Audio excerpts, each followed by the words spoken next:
आऊज़ बिल्लाहि मिनश शैतानिर रजीम, बिस्मिल्लाहिर रहमानिर रहीम।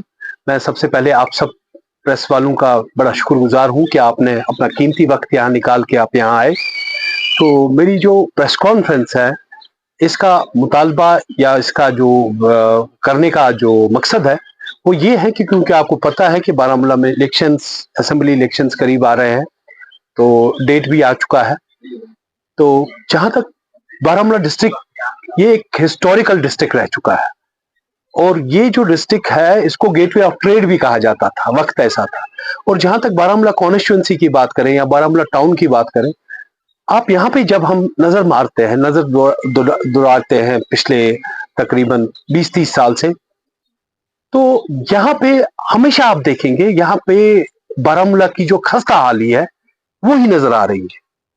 हम शुरू करते हैं बारामूला के जो मिनी सेक्रेटरीट है, यहाँ पे जो होता है हर एक चीज, जैसे श्रीनगर में आप देखते हैं वहां सेक्रेटरीट है, सेक्रेटरीट से ही उस स्टेट का पता चल जाता है कि स्टेट कितनी प्रॉस्परस है, कितनी प्रोग्रेसिव है। इसी तरह से जब हम बारामूला की बात करेंगे, बारामूला डिस्ट्रिक्ट या बारामूला कॉन्स्टिट्यूंसी की बात करेंगे, यहाँ पे जब हम जाते हैं, जहाँ मिनी सेक्रेटरीट में जाते हैं, जहाँ बहुत सारे ऑफिसेज है, तो उसकी जब हालत हम देखते हैं तो उसी से हमें अंदाजा होता है कि बारामूला की डेवलपमेंट का क्या हाल है। क्योंकि बारामूला में डिप्टी चीफ मिनिस्टर भी रह चुके हैं, बारामूला के मिनिस्टर्स भी, एमएलएज भी आ चुके हैं, मगर उन्होंने कभी इस चीज पे ध्यान नहीं दिया कि हम इस बारामूला कस्बे को या इस बारामूला कॉन्स्टिट्यूंसी को उठाने के लिए कोई ऐसा इकदाम आज तक पेश नहीं हुआ जिससे हम कह सके कि यहाँ आप अभी भी देखेंगे पार्किंग सबसे बड़ा मसला, अभी भी बारामूला में आप जब देखेंगे पार्किंग का सबसे बड़ा मसला पार्किंग का है। उसके बाद देख लीजिए आप तहसील ऑफिस हमारा, उसके बाद देख लीजिए वहां पे भी आप देख लीजिए छोटे छोटे टीन के शेड बने हुए हैं। एक होता है इंस्टीट्यूशन बनाना, दूसरा होता है मिनी सेक्रेटरीट में कमरे कम पड़ गए, 2 कमरे और जी बनाओ। ये कौन सा तरीका है, ये कौन सा डेवलपमेंट का तरीका है? आप देख लीजिए वहां पे भी पार्किंग की जगह नहीं। अब मेरा जो मकसद है, मेरा एक अलग सा एक अपना ख्वाब है, अपना ड्रीम है बारामूला को लेके। मैं चाहता हूं कि ये तहसील ऑफिस जो है, ये मिनी सेक्रेटरीट जो है, इसके पीछे ये जो बीडीओ ऑफिस है या ये इसको बुलडोज किया जाए, पूरा प्लेन किया जाए, वहां पे एक ह्यूज इंफ्रास्ट्रक्चर कायम किया जाए जिसमें हमारी पार्किंग का भी मसला हल हो जाएगा, जिसमें दुकानें भी बन जाएगी और जिसमें 3-4 हाई राइज बिल्डिंग बनाएंगे, उसमें सारे ऑफिस, आपका तहसील ऑफिस भी रहेगा, आपका बीडीओ ऑफिस भी रहेगा, आपका एग्रीकल्चर ऑफिस भी रहेगा, यानी कि एक रूफ के नीचे सब कुछ आ जाए। उससे क्या होगा, इसकी शान रफ्त वापस आ जाएगी। या हिफाजत मैनर में आप देख लेंगे टीन के शेडो में हमारे पटवारी बैठे हुए हैं, ताकि वो रेज हो जाए, वो हाई हो जाए। तो ये चीजें करने की जरूरत है, नहीं कि आप उनको 1 लाख दो और वो बेचारे आप देख लीजिए उस 1.5 लाख में भी जब आप देखेंगे तो वो रिश्वत सतानी तो है ही, वो उस पर अभी जाएंगे नहीं। हम अपना ये बता रहे हैं आपको इस टाइम। तो इसी तरह से मैं चाहता हूँ ये आजादगंज तक बराबर हो जाए, ताकि ये जो कंजेशन है, कंजेशन भी खत्म। कम्युनिटी हॉल्स बनेंगे, इनके प्लेग्राउंड्स बनेंगे, बच्चों के खेलने की जगह बनेगी और 10-10 माला इमारत होगी, उसमें फ्लैट्स होंगे, लिफ्ट्स होंगी। और ये गवर्नमेंट ऐसे भी देती है 1,60,000, एक को 1,60,000, ये देना बंद कर ले और जामिया एक प्रोग्राम बन जाए। तो ये मेरा एक सपना है बारामूला के ओल्ड टाउन को लेके कि अगर आप देखेंगे केसीसी, क्योंकि हमारा ज्यादातर जो हॉर्टिकल्चर के साथ है, बागबानी के साथ वाबस्ता है, मैं चाहता हूं कि केसीसी जो आप लोगों को दे रहे हैं उसके बाद उस पर इंटरेस्ट, अब जो बेचारा इंटरेस्ट भर नहीं पा रहा है 4%, उसको उसके बाद 12% बराबर देना पड़ता है। एक तो वो पहले ही मरा हुआ है, उसके बाद आप इंटरेस्ट पे इंटरेस्ट चढ़ा के उसको और मार रहे हैं। मेरा विजन है केसीसी को वेव ऑफ किया, जहां गवर्नमेंट हजारों करोड़ कैपिटलिस्ट, आप देख लीजिए अंबानी, आप देख लीजिए अडानी साहब, इनके तो लाखों करोड़ रुपए गवर्नमेंट वेव ऑफ कर देती है, माफ कर देती है। उससे अच्छा नहीं है कि अब हमारा केसीसी जो ये यहाँ पे जो बागबानी के साथ जुड़े हुए हैं, इनके केसीसी लोन्स को माफ किया जाए, उनको वेव ऑफ किया जाए। यहाँ बिजली का भी बहरान देखिए आप, 1500-1500, 2-2 हजार रुपए एक बीपीएल वाले को बिजली की बिल्स आ रही है। वो भर नहीं पा रहे हैं, उनकी 30-30, 40-40 हजार की बिलें आज बनी हुई है। अगर वो 1500 रुपए, 800 रुपए, 500 रुपए नहीं भर पा रहे हैं, तो आप क्यों उनको और ज्यादा, कम से कम ये तो ख्याल करो, ये बीपीएल वाले, एक तरफ से आप 5 किलो राशन इनको फ्री देते हो, 5 किलो राशन 50, 100 रुपए या 150 रुपए का है, वहां से आप उनकी बिजली फीस 1500 रुपए कर देते हो। तो इससे बेहतर है इनकी बिजली फीस ही उनको चावल, अगर बाकी वो घर से ये बाहर से ही खरीदे, पर कम से कम ये बिजली फीस इनकी माफ कर दो, बीपीएल वालों की कम से कम, अगर आम लोगों की तो नहीं कर सकते। अब देखो दिल्ली में 300 यूनिट फ्री, वो वहां प्रोडक्शन ही नहीं है बिजली की। हमारा भी यहाँ पे ये बिजली प्रोड्यूसिंग स्टेट है, यहाँ प्रोडक्शन होती है बिजली की, यहाँ हम 20,000 मेगावाट बिजली बना सकते हैं। मगर बदकिस्मती यह है कि यहाँ जो सक्सेसिव गवर्नमेंट्स रही है, उन्होंने सिर्फ 3-4-5 हजार मेगावाट पे काम किया हुआ। ये 3-4 हजार मेगावाट जो बिजली बनी हुई है, ये भी एमओयू साइन हुआ है फारूक अब्दुल्ला साहब के टाइम में, ये इसका 85 से 86% जा रहा है नेशनल ग्रिड को, यानी कि दिल्ली, बाकी स्टेट्स को। हमें सोचना चाहिए, हमारा पानी अल्लाह ने हमें दिया था, यहाँ के लोगों को बिजली फ्री में मिलनी चाहिए थी, मगर बदकिस्मती से यहाँ के लोगों को तो 2-2 हजार, 3-3 हजार गरीबों को बिल भरनी पड़ती है, 1500 से तो कम किसी को है नहीं। और जो यहाँ से बिजली जाती है, वो वहां की गवर्नमेंट्स, वहां की स्टेट्स अपने लोगों को वही हमारी ही बिजली फ्री में दे रही है। तो ये चीजें हैं जिसपे हमें सोचने की जरूरत है, काम करने की जरूरत है। और ये तो डेवलपमेंट इश्यूज हैं। अब कॉन्स्टिट्यूंसी के बारे में आप बात करें, इन द लार्जर इंटरेस्ट आपकी पार्टी का मंशूर भी यही है क्या? डेवलपमेंट हो, बिजली मुफ्त मिले, रोजगार मिले नौजवानों को।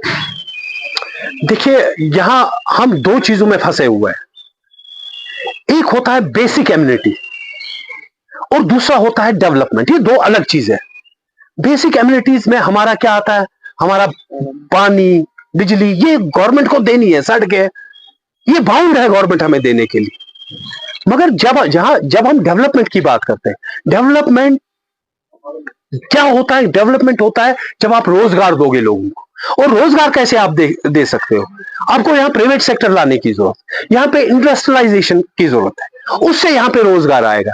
यहाँ पे टूरिज्म को आपको प्रमोट करने की जरूरत है। क्या हमारा हाजीबल देखिए, यहाँ अगर टूरिज्म का हम ये कर लेंगे, आप देख लीजिए पूरा ओल्ड टाउन से फायदा उठाएगा। हाजीबल तो है ही है, क्योंकि टूरिस्ट को वहां से ही जाना पड़ेगा, वहां पे इंफ्रास्ट्रक्चर बनाने की जरूरत है। इसी तरह से नारवा में आप देख लीजिए, वहां वो वाटरफॉल है नमलन में, तो अगर उसको आप प्रमोट करेंगे, पूरा नारवा उसमें उठ जाएगा। इसी तरह से आप यहाँ जब कंडी की बात करेंगे, जहां हमारा दुधबुग है या बाकी कछुआ है, मुकाम है, वहां से ये शंस फॉल है, अगर वहां पे हम टूरिज्म को प्रमोट करेंगे तो वहां से भी रोजगार जनरेट हो जाएगा, अनएम्प्लॉयमेंट दूर हो जाएगी। इसी तरह से अगर हाइड्रल की बात करें हम पानी के, और हम क्योंकि हमारे पास 20,000 मेगावाट बनाने की सलाहियत है, अगर उसमें हम इजाफा करते हैं, हमारी कंजप्शन कितनी है? 6-7 हजार मेगावाट ज्यादा से ज्यादा हमारी कंजप्शन होगी। वो 6-7 हजार हम मेगावाट फ्री में भी दे सकती है गवर्नमेंट अपने लोगों को, अपने कश्मीरी भाइयों को, किसी को बिजली फीस देने की जरूरत नहीं पड़ेगी। और बाकी जो होगा सरप्लस 10,000, 15,000, 12,000 मेगावाट, उससे हम जनरेट कर सकते हैं पैसा, वो हम बाकी स्टेट्स को भेज सकते हैं।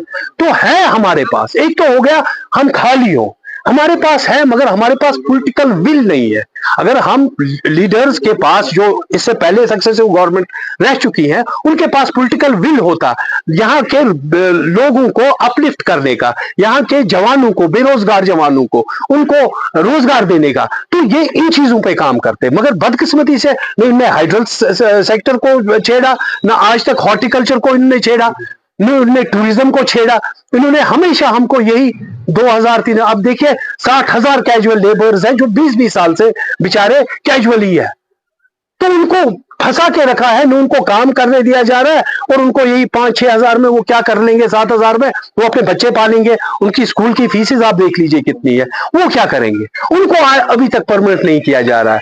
यानी कि यहाँ के लोगों को जहनी तौर मफलूज करके रखा हुआ है, जहनी मरीज बनाया हुआ है। अभी आप देख लीजिए, जब हम ह्यूमैनिटेरियन ग्राउंड्स पे आ जाएंगे, ह्यूमैनिटेरियन इश्यूज पे आ जाएंगे, यहां देख लीजिए ओल्ड टाउन में या बाकी ये कोई घर ऐसा नहीं है जहां के बच्चों पे एफआईआर नहीं लगे। अभी जब आप रेडियो वालों को देख लेंगे, वो बेचारे सुबह उठ के केले की रेडी लगाते हैं, उनको थाने से फोन आ जाता है, आप जी आओ, आपको बुलाया जा रहा है।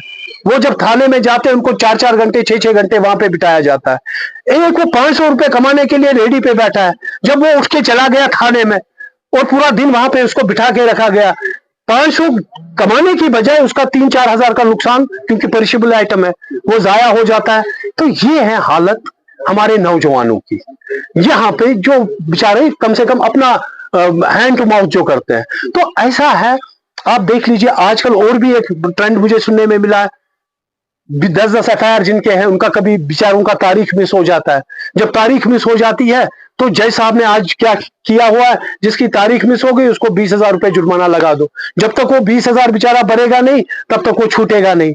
एक तो वो 500 रुपए कमाने वाला, ऊपर से जुडिशरी की ये मुसीबत भी आ गई उनके सर पे। पहले हुआ करता था कि आप दे दीजिए तो बेल दे देते थे, अब फाइन भरना पड़ता है। अब मुझे बताइए, ये बेचारा अपना घर पाले, थानों के चक्कर काटे, कोर्ट के चक्कर, कचहरी के चक्कर काटे। अगर आप नया कश्मीर ढूंढ रहे हो तो नए कश्मीर में अगर ये चीजें रही, अब देखिए FIR, बहुत सी सारी बच्चियां हैं, बच्चियां जिनमें बेचारों ने मेरे पास आई, हमने जी नर्सिंग किया हुआ है, कुवैत में हमारा ये बन गया, हमारी वीजाज भी आ चुके हैं, सब कुछ आ चुका है, हमारी अब वेरिफिकेशन पुलिस की नहीं आ रही। क्यों नहीं आ रही? हमारा जी चचेरा भाई था कभी, वो कभी तारीख के साथ रहा है तो एडवर्स लिखा हुआ है।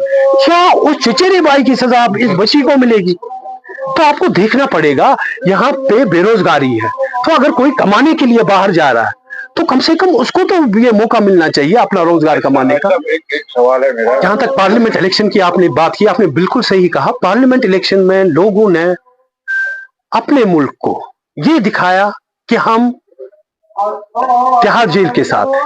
तिहाड़ जेल में आपके मकबूल भट्ट है, उनकी कब्र है। तिहाड़ जेल में आपके अफजल गुरु साहब की कब्र है, और उसी तिहाड़ जेल में बदकिस्मती के साथ आज इंजीनियर रशीद भी है। तो लोगों ने ये सोचा कि तिहाड़ जेल, जो जेलों में लड़के हैं, ये सिर्फ तिहाड़ जेल की बात है, इंजीनियर की बात नहीं कर रहा हूं, जो भी लोग जेलों में हैं, ये लोगों ने ये सिंपैथी जताई हम उन लोगों के साथ हैं। तो उन्होंने उठ के, सारों ने, मेजॉरिटी ऑफ लोगों ने वोट दिया, उन्होंने अपने जज्बात से काम लिया, उन्होंने अपने एहसासात का ये किया कि हम, उन्होंने उस टाइम जो जवान था उससे अपने रोजगार की तरफ नहीं देखा, मेरा रोजगार कैसे चलेगा, मेरा घर कैसे चलेगा। एक बूढ़ा बाप है पार, मैंने खुद देखा, जब मैं कंपेनिंग में उसके घर गया, उसने अपने 2 बच्चों को बुलाया, कहा ये भी पोस्ट ग्रेजुएट, ये भी पोस्ट ग्रेजुएट, मैं अब जिंदगी की आखिरी सांसें गिन रहा हूं, ये मेरे इस पे पल रहे हैं। तो मुझे बताइए मेरे दिल को क्या हुआ उस टाइम जब मैंने देखा कि ये अपने बच्चों को लेके ये है। तो लोगों ने वो तक छोड़ दिया, हमारे नौजवानों ने वो तक छोड़ दिया, उन्होंने अपने एहसासात की बात की, उन्होंने दिखा दिया कि हमारा वेनम, हमारी जो नफरत है, ये जो आप जेलों में लोगों को डाल रहे हो, हम इसके साथ नहीं है। ये वोट उसको था। मगर आज का जो असेंबली इलेक्शन है, जैसे सजाद साहब आपने बात की, ये इलेक्शन यहाँ की रोजमर्रा की जिंदगी में आप मुश्किलात देख लीजिए लोगों के। रेवेन्यू में जाते हैं, तहसील में जाते हैं, देखिए इनको कैसे घुमाया जाता है, कोई काम नहीं निकलता, इंतखाब लेने के लिए इनको दर दर की ठोकरें खानी पड़ती है। फिर आप DC ऑफिस में देखिए, फाइलें कब की पड़ी हुई है, कोई सुनवाई नहीं है। उसी के आप ये देख लीजिए, BDO ऑफिस देख लीजिए, R&B देख लीजिए, और बाकी जगह अभी आप देख लीजिए। ये सारी चीजें जब हम देखते हैं, यहाँ पे लेबर्स आप देख लीजिए, उनके लेबर कार्ड वो नहीं बन रहे हैं। और अब देख लीजिए जो लेबर एक है, जो 60 साल तक तो अपनी मजदूरी करता है, अपने 500-800 रुपए दिन के कमाता है, 60 साल के बाद उस पर हिम्मत नहीं रहती कि वो कुछ काम करे, उसके लिए लेबर पेंशन होनी चाहिए थी। आज तक गवर्नमेंट ने वो लेबर पेंशन का उनका कोई स्कीम नहीं लाई। हमारा ये है कि इंशाल्लाह जब हम हुकूमत में आएंगे तो ये जो बूढ़ा जो ये हो जाता है, बुजुर्ग हमारा लेबर क्लास हो जाता है, उसका फिर उसकी जो ऑफ स्प्रिंग्स होती है, उसके जो औलाद होते हैं, वो बेचारे कैसे चले, या उसका घर कैसे चले, वो अपनी रोजी रोटी, उसके लिए एक ओल्ड एज पेंशन जैसे है, उसी तरह से लेबर पेंशन भी होनी चाहिए। हमारा ये ये करने का इरादा है, अल्लाह इंशाल्लाह का। और इस कौम को, इस कश्मीर को, इस बारामूला को, इसको अब हाकिमों की जरूरत नहीं है। हाकिम यहाँ पे आए, 86 साल के, 80 साल के उठ के इलेक्शन लड़ने आते हैं, ठीक है, अच्छी बात है, आ जाए आप, मगर यहाँ पे खिदमत गुजार की जरूरत, खिदमत करने वाले की। यहाँ पे अब रूलर की जरूरत नहीं है, रूलर है, हमने गवर्नर को भी देखा रूलर, यहाँ DC भी रूलर है, मगर अब यहाँ को खिदमत गुजार हो, जो लोगों की खिदमत कर सके। और अगर अल्लाह ने हमें मौका दिया, अब जो ये उठे हैं हम उनकी भी खिदमत करेंगे, क्योंकि इनको, और यही लोग यही लोग, अब देखिए, अब मैं ओल्ड टाउन शहरी खास की बात कर रहा हूं।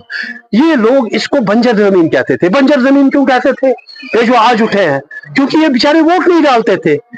इनका था कि नहीं, हम वोटिंग बाइकआउट के साथ है। अब ये लोग, यही लोग इंशाल्लाह इसको गुल और गुलजार खिलेगा इस ओल्ड तो टाउन आपको से। लगता है कि पार्लियामेंट इलेक्शन की तरह लोग निकलेंगे घरों से वोट डालने, निकलेंगे, परसेंटेज बढ़ेगी? इंशाल्लाह निकलेंगे, और उनको निकलना पड़ेगा अपने बच्चों के लिए, अपने रोजगार के लिए। अभी देखिए, ड्रग हमारे बच्चों में, नसों में भरा जा रहा है, वो बेरोजगारी की वजह से। और करप्शन भी यहाँ बहुत बड़ा इश्यू है। आप देखिए, करप्शन की वजह से ये सारी लानतें फैली हुई है। ये ड्रग्स आप जो देख रहे हैं, ये करप्शन की वजह से। क्योंकि ड्रग्स का माफिया 2 करोड़ रुपए किसी के जेब में डालता है तो उसको खुली छूट मिलती है। चलो जी, हमारा यहाँ यही मकसद है कि अल्लाह ने अगर हमें ताकत बख्शी, तो हम इंशाल्लाह खिदमत गुजार बन के खिदमत करेंगे लोगों की। हम इनको दिखाएंगे कि लोगों की खिदमत कैसे की जाती है। जमात इस्लामी के जो लीडरान है वो आहिस्ता आहिस्ता इन इलेक्शन में पार्टिसिपेट कर रहे हैं। क्या आने वाले वक्त में इन पार्टियों पे उनका असर पड़ेगा, यानी कि पीपल्स कॉन्फ्रेंस नेशनल या दीगर पार्टी? देखिए, एक चीज है, जो भी उठते हैं हम उनको वेलकम करते हैं। हक है सबका, जमहूरियत में आने का हक सबको है। हम किसी के खिलाफ नहीं है। मगर लोगों को एक बात समझनी चाहिए कि अगर जमहूरियत में जो भी आता है, आप उसके यहाँ पे जो असेंबली इलेक्शन होगा उसके किरदार को देख लें, उसको परख लें, उसके विजन को देख लें। क्योंकि आपके पास सारी खुली किताब है। लोग इतने बेसमझ नहीं है। आज लोगों को अल्लाह ने शऊर दिया है। ये वो पुराना वक्त नहीं है, अल्लाह का मांगन कर बाब कर लो। अब हमारे जो नौजवान है वो समझदार हो चुके हैं। उनने एक सवाल है सर। सर, अगर आपकी पार्टी जीतेगी इस बार तो आप क्या कर रहे हैं? जो आपने अभी यहाँ पे क्या आप उस पे खरा उतरोगे इन बातों पे जो आपने दिखाया? देखिए, अगर आप कोई इनिशिएटिव लेते हैं, किसी को तो निकलना पड़ेगा। अगर हम सब अच्छे लोग बैठ जाए घरों में, तो बुरे लोग ही आगे आ जाएंगे। तो आपको उन्हीं को वोट देना पड़ेगा। अब इसके लिए अच्छे लोगों को सामने आना है। मैं ये कह रहा हूं, ऐसे लोग जो इस कौम को, जो इस कश्मीर को, जो इस रियासत को और जो इस बारामूला को कुछ दे सके। क्योंकि हमने देख लिया, अभी आप देख लीजिए, पैराशूट लीडर्स आ जाते हैं 40 साल से, जो एक दूसरे के खिलाफ है। उनकी आइडियोलॉजी कैसे चेंज होती है, उनका नजरिया कैसे, कल तक जिसको गालियां देते थे आज उसी की गोद में उठ के बैठ जाते हैं।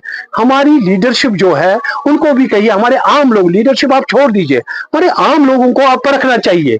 इनको परखना चाहिए कि कौन लीडर कैसा है, किस लीडर के जहन में क्या है। अगर कोई नजरियाती बुनियाद पे है तो वो कैसे, कल तक अल्ताफ बुखारी साहब, ये तो बड़े लीडर है, यही कश्मीर को निकाल सकते हैं। 2 ही महीने हो गए इनको नेशनल कॉन्फ्रेंस में घुसे हुए। अब कहते हैं कि नहीं जी, फारूक साहब और कसीदे पढ़ते हैं, फारूक साहब और उमर साहब के। तो पिछले 20 सालों से आप इनको गालियां दे रहे हो। कितना बेवकूफ बनाओगे आप आवाम को?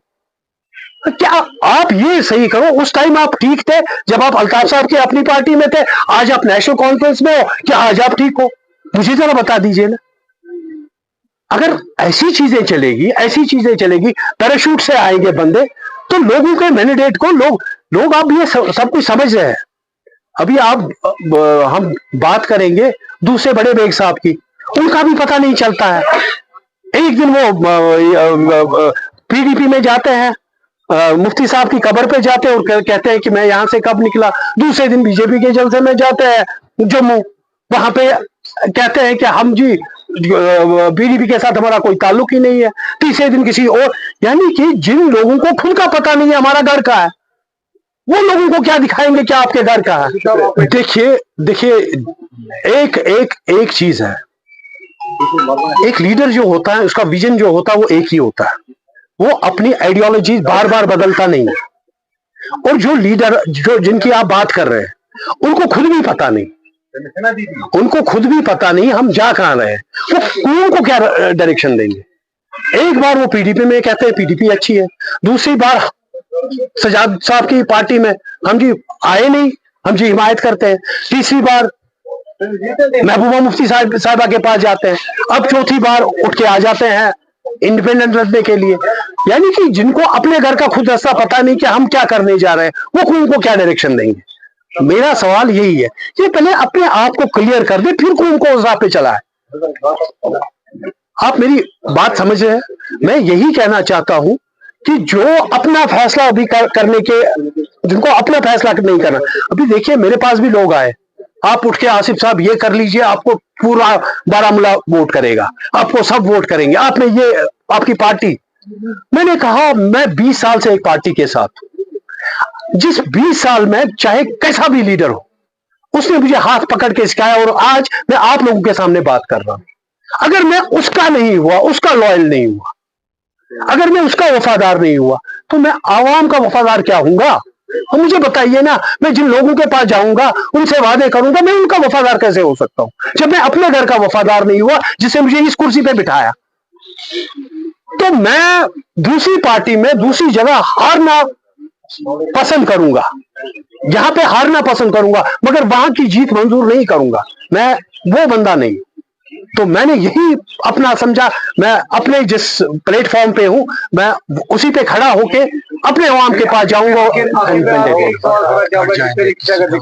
पीपुल्स कॉन्फ्रेंस की अक्सरियत अगर कश्मीर के अंदर आती है या वहाँ जम्मू में बीजेपी की अक्सरियत, क्या आप बीजेपी के साथ हाथ मिलाएंगे? देखिए, ये सजाद साहब ने परसों प्रेस कॉन्फ्रेंस में कहा, हम किसी ऐसी चीज का हिस्सा नहीं बनेंगे, हमारे हाथ कटेंगे, मगर हम किसी ऐसी चीज का हिस्सा नहीं बनेंगे जो कश्मीरियों को डिसएम्पावर करने में पेश हो। जैसे आपने देखा शेख खानदान ने, उन्होंने डिसएम्पावर किया। यहाँ वजीर आजम हुआ करता था, यहाँ वजीर आजम हुआ करता, ये शेख खानदान और कांग्रेस दोनों ने मिलके वजीर आला बना दिया। यहाँ पे सदर रियासत हुआ करता था, दोनों ने मिलके इसको आज गवर्नर बना दिया। 370 में कितनी 96 सीटें थी, 94 तो पहले ही नेशनल कॉन्फ्रेंस से खत्म की थी। अब ये खोखला डब्बा रह गया था जिसको बीजेपी ने 370 और 35 को उड़ा दिया। तो अब उन्होंने रखा क्या है जो हम खुदा ना खास्ता करेंगे। की बात करते हैं कि आपके यहाँ के आवाम को आप क्या मैसेज देना चाहते हैं? मेरी बस यही आवाम से गुजारिश है, इस बारी हाकिम को नहीं, रूलर को नहीं, बल्कि खादिम को चुन लीजिए, जो आपकी खिदमत कर सके, जो आपके घरों में जाए, जो आपकी मुश्किलात देखे। और मैं अवाम को सिर्फ यही गुजारिश करूंगा, इस बारी आप वो खानदानी राज। और एक और चीज कहूंगा, यहाँ पे बहुत सारे ऐसे लोग हैं, हमारे लोग हैं, बहुत सारे ऐसे लोग हैं जो सियासी, मतलब मैं कहूंगा टाउट बन चुके हैं, सियासी टाउट ऐसे बन चुके हैं कि खरीदे और बेचे जा रहे हैं पैसों की बुनियाद पर, और वो लोगों का सौदा करते हैं। और क्योंकि आपको पता है आज जो आए हुए हैं उनके पीछे किनका हाथ है, तो वो पैसे से लेके भी हमारे बंधु के पास अभी जा रहे हैं, हमारे जितने भी वर्कर हैं उनके पास जा रहे हैं पैसे लेके, उनको ये हम जी आपको ये करेंगे। तो दलाली जो है, इंशाल्लाह मुझे लग रहा है बारामूला की जो कौम है वो बाशऊर है, वो इन दलालों से भी बचेगी। और ये जो पैसे के चक्कर में खरीदने आए हुए हैं लोगों को, इनको इंशाल्लाह कड़ा जवाब मिलेगा इस इलेक्शन में।